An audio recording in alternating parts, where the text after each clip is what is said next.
प्रिय भाई बहनों, आज की रोटी की हर सदस्य व्यक्तियों के लिए यीशु ख्रिस्तांची मधुर नावाचे सप्रेम नमस्कार। आज की दिनांक फेब्रुवारी 6, 2026 शुक्रवार। दररोज सकाळी नवी करुणा, परमेश्वराची करुणा मुळेच आम्ही नष्ट झालो नाही, कारण त्यांची दया कधीच संपत नाही, ती तर सकाळी नवी असते। विलापगीत 3 अध्याय 22 आणि 23 वचन।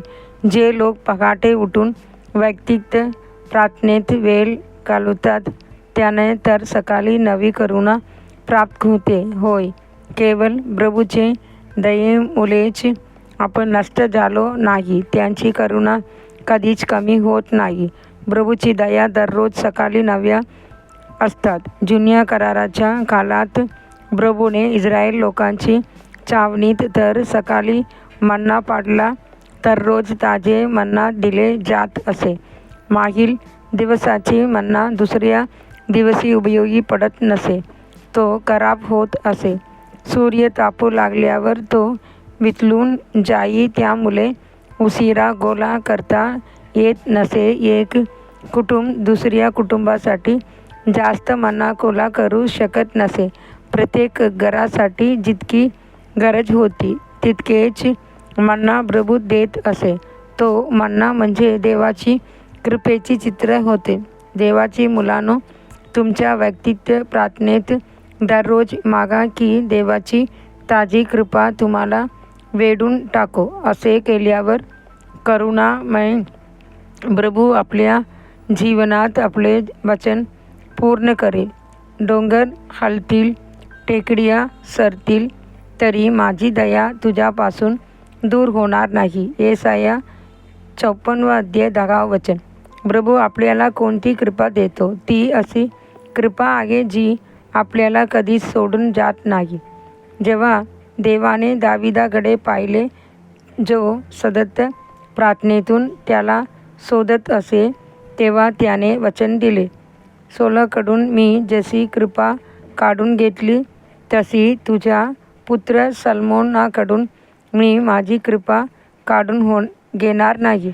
मी त्याची पिता होईन व तो माझा पुत्र होईल।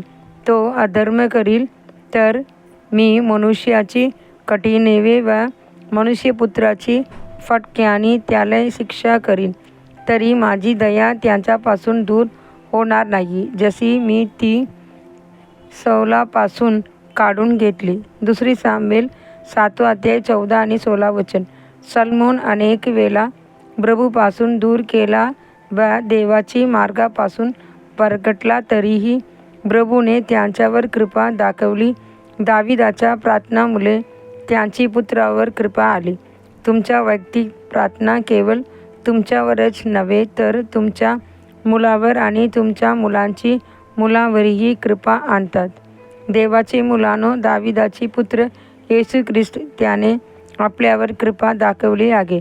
होय, ती परिपूर्ण दैवी कृपा आहे, ती विपुल व ओसंडून वागणारी कृपा आहे, आणि ती कृपा आपल्यापासून कधीच दूर होणार नाही।